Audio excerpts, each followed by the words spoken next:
So hi everybody and welcome back. This is a special model that just arrived to me right now, and it's from DDP Model, and it's related to one of the fantastic cars that raced in the 80s, you know, the Group 5 series. Group 5 was kind of way between the prototypes and the C group arriving later, you know, together with the B group. So it was one of that limbo time in the end of the 70s, beginning of the 80s, where a lot of manufacturers were developing their personal categories, racer, you know, for specific categories. This type of Ferrari is quite rare, and I will try to explain you why. Because the Ferrari in itself in the late 70s, beginning of the 80s, was mostly concentrated just on Formula One or racer cars. As you know, in the 80s we had the kind of golden era that didn't end well for anybody. Just I think they end in 1982 winning the Formula One Constructor Championship, but not the pilot one, because the pilot was in a catastrophic season, the mythical Gilles Villeneuve and Didier Pironi racing in 1982. But Ferrari, coming from 1979, they just were concentrated just on the main series of Formula One, so they were just making that type of racer. Indeed, as you can see, I show this model now in front of probably the nicest Model Factory Hero box ever for the mighty Ferrari 126 C2 from 1982. This is indeed the Zolder version, so it's indeed the final car raced by Villeneuve in the 8th of May 1982. And in the same identical years, there was a private group of racer, you know, pilots, featured by the Italian Jolly Club, that developed this evolution of the Ferrari 308 GTB. Ferrari 308 was basically the nicest ordinary Ferrari that you can have in the early 80s, and if you check it for images online, you can find the wonderful design made by Fioravanti. Fioravanti is, because he's still alive, an incredibly Italian architect and designer that worked for Pininfarina, so he made the main lines for the Ferrari 308. 308, 328, 208, 208 Turbo, they were all the same series, you know, so you can find all the same line of the A, B and C pillar in this vehicle that are in common for every kind of that car.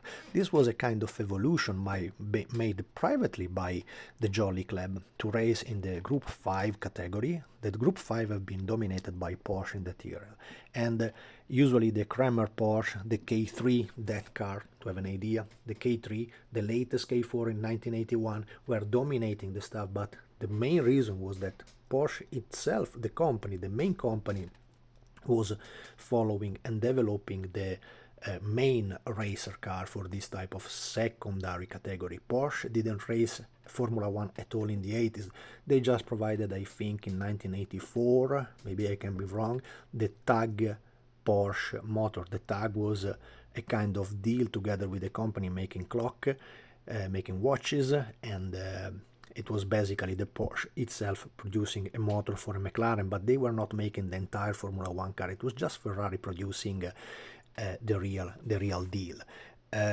This Ferrari, indeed named as Karma, was a kind of unicorn made just in two vehicles, and she raced between 1979 to guess 1983 in the hill climb categories, you know, and it was a monster. It was a really impressive car. As typical from Ferrari, usually much more faster, much more powerful, and much more everything than any kind of Porsche of the period, despite they were, of course, not using a full development from the manufacturer, so it was just a private vehicle with all the problems of reliability of the real vehicle. Traduced, the car nearly never could finish a race because they just was a blast. Exactly the same story that we had years later, nearly 10 years later, with the Ferrari 333 SP, because also for that model, as you know, Ferrari didn't make it itself the car directly. It was a car committed by Dallara competition, the same Dallara making the Indy Racing League cars, the IRL, the karts and so on, and Michelotto. Michelotto is one of the greatest Italian producer of a GT racer based on Ferrari. Michelotto made all the 430, 458, 488, unless the latest 296 that is developed by the company indeed inside the factory. Both the 296 GT3 and the 499P Le Mans winner are made directly from Ferrari, and that's why you see directly when the manufacturer, with the big power of the manufacturer specialized in making racer, is indeed involved in such stuff, the car is immediately working better. That's why it was cool that this kind of private producer, like a let me guess an example, like Dom Panos, for example. Dom Panos did the same. So to make a vehicle able to be in competition with the bigger manufacturers is really, really a big deal. The model in 1/24 scale, of course, of this very special Ferrari never existed until now. And DDP Model made an excellent model about this. If you open the box, you can see that I already prepared it, because there is all the packaging stuff that it comes with the model that is absolutely perfect for any kind of traveling. So the box is extremely steady, so you will have not surprise if you buy this in Japan, Australia, or the USA. You will have no problem with the expedition at all from the guy. The model itself is made in 1/24 scale, and it's quite unique. You see clearly immediately that it's coming after the 3D printed master that have been correctly reproduced in ordinary resin, so you will not have all the issues coming from the 3D models. If you follow my videos, you see that I made a review of many models now made from 3D. The latest one that you had in my channel was about the 333 SP, indeed the Ferrari that I told you before, the Momo Daytona Winner 98 car. And they have a quite always big problem of wrinklings of the body. The body wrinkle extremely easy because the resin used by the 3D is specifically made for the best case scenario will be to be used as a master, like the guy did it here. So the master is absolutely 3D, and you see from the shape is extremely sharp, extremely well taken and done. You still can see the roof part coming from the 308 car, and all the rest is completely redesigned in 3D. So some details like the motor grille or the front end grille are absolutely precise and well done. Also the NACA ducts are extremely sharp and extremely well molded in the body. You know, the car really resembled the picture of the actual car. If you Google for it, car.ma 308 Ferrari, you will find a lot of this of images of this racer used in the beginning of the 80s. You know, also the detail of the special intakes coming from the side part is absolutely well done and absolutely sharp. And of course it's a curbside model, so you will not have the detail from the engine, you know, but of course coming from S3D they also planned to let anyway the engine room completely open. So if you want to go for a super detailed stuff, if you find mostly the images and all the data coming from the modified V8 turbo coming, because this was a big evolution of the 308 turbo, so it is not so much in common with the ordinary 3D motor, you know, and you have to search the proper picture for it, but you can go eventually for a super detail of the engine bay if you want to open all that part. In the kit, of course, there is not the motor, there is just the visible part that you can see, and mostly as in the K3 Porsche models, you basically see behind the model. I prepared the upper part and the lower part of the kit together, but of course they can be separated. Of course it's separated to show and to work in the inner part of the cockpit hub, you see. And inside the box, as I said, you will find basically the details coming from the rear part of the engine, so the part that is visible, so you can find absolutely the typical Garrett turbo valve in the end of the motor, plus some the most visible details, the trumpets from the exhaust and so on. And you can still see here that he anyway left the part coming from the 3D original printing, that is the rear wing, quite thin, you know. I anyway, even if this is really well done by the company, I constantly use this like a guide, like a dime, to rebuild them or in aluminum or in very, very thinner plastic. So this is anyway the limit for the 3D printing, that under this kind of thickness they cannot go.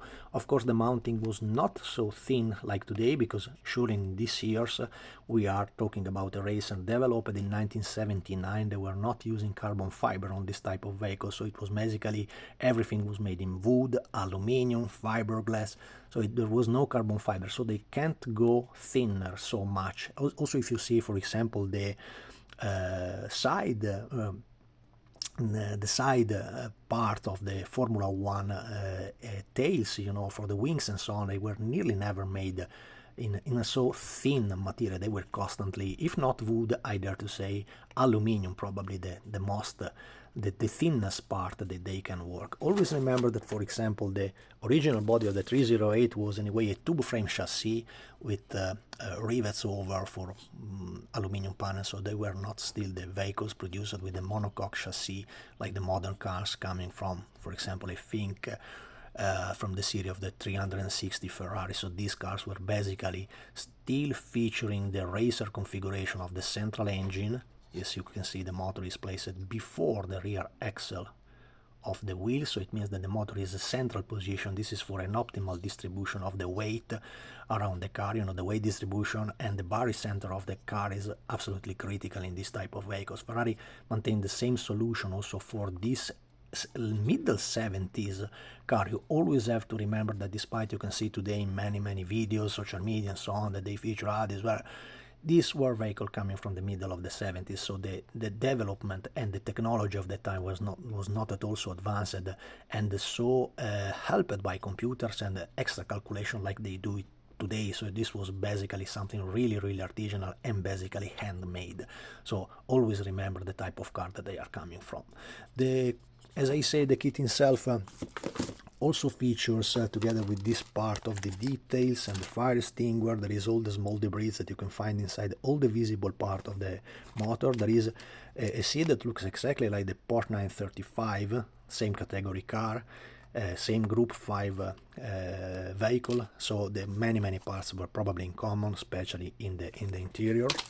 And also the wheels, they feature this, I think also this is coming from the sharp detail from a 3D printed stuff. They provide, of course, the visible part of the disc brake, the steel disc brake that you can see from the sprocket of the rear wheel, and that looks exactly like the 935 Group 5 vehicle. It's a little bit thinner on the front end, and it's quite close to the picture if you search for them online. Plus they have the classical two metal bar to give stability. This is typical also from kit from Profile 24. You have the same solution, and it was the quite steady solution, because the model at the end is a little bit heavy, so when you finish something like that, you always have a extra weight working over the wheel, so it can be a little problematic if you simply place a small resin pin or some plastic pin over that, because it can collapse over the rest of the weight of the model. And there is also the small hubs, you see, really well done, made in metal. They look nearly made, to me, nearly made in aluminum, so it's extremely well done. So they give an extra touch, a very nice touch to the wonderful wheels, and they made it here. You see, sharp, no flashes, is really well detailed, you know.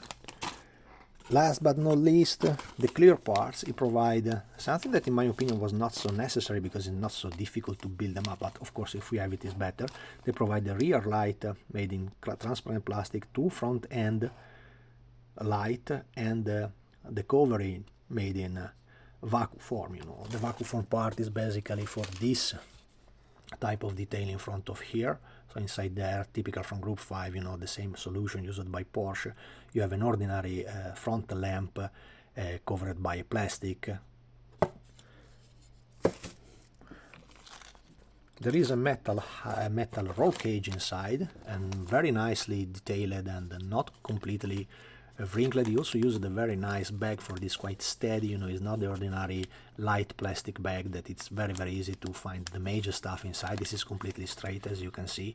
There is no foldering, there is no wrinkling, so it's not so difficult to keep them straight with metal, white metal, because you can simply turn it in the better position just using your finger, but this is absolutely really well done and really well done in casting by the company. Also featuring the Vitaloni mirror. Vitaloni was the typical sport car mirror from Italian cars of the 70s and the 80s. Google for it, they have many images of the Vitaloni side mirror. Vitaloni, a wonderful company of the past. Also quite nice and precisely casted steering wheel. In my bag is now not in the best position to remain straight and precise. Of course, you can add extra detail, you can make a photo I just set inside, you can do everything you want. There is some picture, you know, of the vehicle. Both the refurbished car, as I said, in reality they just made just two cars of the real car.ma 308 turbo, so there is two vehicles around. I think they are still saved in Italy, I don't think they are abroad. And final part is a wonderful touch that they always add in this type of model. There is a warning inside the model. Check rubber fitting before installing windshields. Probably during the build-up of the model, because DDP have a coolest detail that for me is an incredible plus for the company, you know, that every time the guy making them always provide an image or several images of the finished model made by him. The guy is extremely skilled, is a very skilled modeler, and he completely finished his own model in the same way that I do with mine, and he provide you images and picture of a final assembled model. It means that the model anyway can come to an end in a very nice way. So it's not something like they did it in the past, that you just buy the resin and you don't know if those resin come to an end. That's why in my social media, also in his social media, you find every time a lot of picture about his productions model completely finished and painted and with decals on. So you see that the model itself can arrive to an end and can arrive to a wonderful end, because the final look is absolutely wonderful. As you can see here, it provides also the acetate transparent parts. As I said before, probably this warning means that there have been a little discrepancy between the metal parts of the roll cage on the upper part of the 3D printed part. That's why, probably because they have a very thick side. When they are coming from a 3D, for the problem that I told you about the wrinkling, is always better to work with a quite thick part, you know. It's not so easy to work with the 3D printer can go extremely thinner, you know, detail are extra thin, but they used to wrinkle like hell. So of course, if you plan to do something like this, casted in resin, to give to the final customer a product that is, in the best case scenario, just broken into pieces if really heated, but it's not so difficult to place them together again when it is in ordinary resin. When it is in the 3D resin, you know, they can fold, they can move. It's not so easy like to fix an ordinary resin well catalyzed model.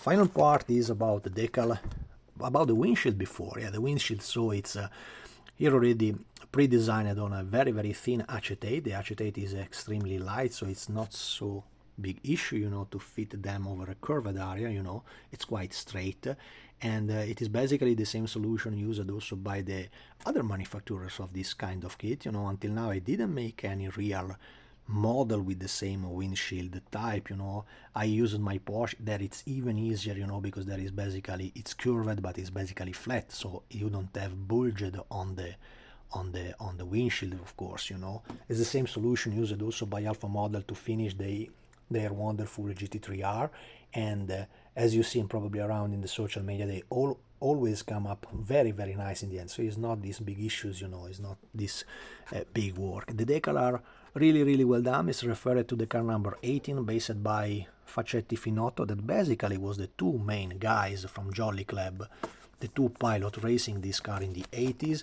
And the car itself was a blast, because if this car, we are in the what if reality, you know, if this car had been followed by Ferrari, that should have been a cracking point, a terminator in that category, because the car was much more faster than the Porsche. But the reality was that at the end was completely unreliable, so it was not developed, you know. It's so typical from them. When you work over a car and you don't have the assistance from the main manufacturer, it's very difficult that you can end in something that can be a winning, reliable racing car. I think very few one made it in the past. This was unfortunately somebody that did not, despite the car was not only wonderful but extremely powerful and faster than the Porsches, you know. Last but not least, one extra very nice detail that you nearly constantly find inside the DDP models is a very nice photo etched set providing the window frames if you want to use them. I'm not so keen, guys, about the wind frame, but it's always better to have them.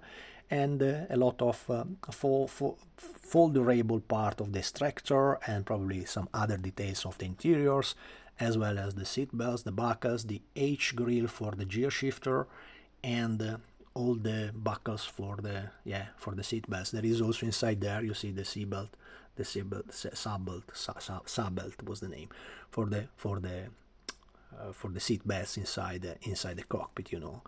And that's it. Very, very nice. Also photo etch detail for the lockers, for the coals, and that's it. Very, very, very nice done. In my opinion, it's probably one of the finest models that they ever did. So if you like this type of models, I understand that usually racing kits are pricey. They are not so economical stuff to buy, but they are unique, and this is company just making in an artisanal way. So it means that when you have a production and you go for it, you can only have the excuse that you find the model lately. It happened also to me that I found model produced back in time, and I tried to contact the maker, and the model was maybe out of production since 2-3 years or so. I receive constantly, daily messages of people that ask for my models, both planes, both cars, Ferrari, Dinos, and so on, the previous Porsches that I made that are out of stock. It's very rare that a subject can be reissued by a company. I remember the questioning about my Porsche 997,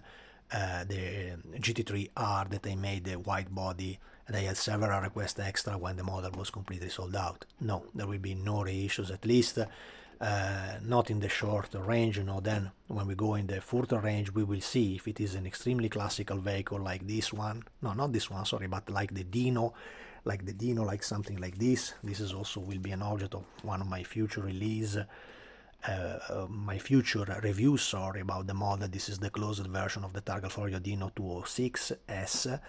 So if you really search for this vehicle, don't wait. Save your money over plastic boxes. Plastic boxes you constantly can find, and usually you find at a bargain price. If you go for something like this, I bought this model nearly half of the price now from when it arrived on the market. This was a model that we had to wait for nearly 6 years before the Nunu released the model, and at the end arrived. It was a wonderful model. I will make a review also about that, but you see something made in 2024, 2025, so of course it's a wonderful model.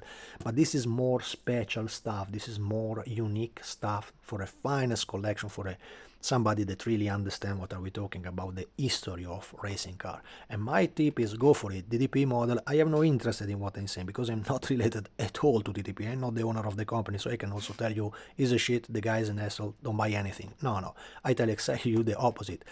The model is fantastic, the guy is a pleasure to deal with. So it's if you are not a dumbass, of course. So if you just ask him politely information about his vehicle, he can give you all the kind of information. Plus, he's an incredibly skilled modeler. Google for it. This is a model made by him.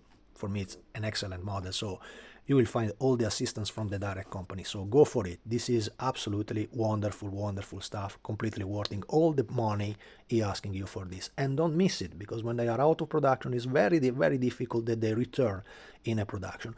I have this model here. To make a long story short, I told you that I'm not involved in the DDP, but we are friends. And we are friends because the guy is one of the very few one I found in the industry of creating this type of artisanal model that was not an asshole.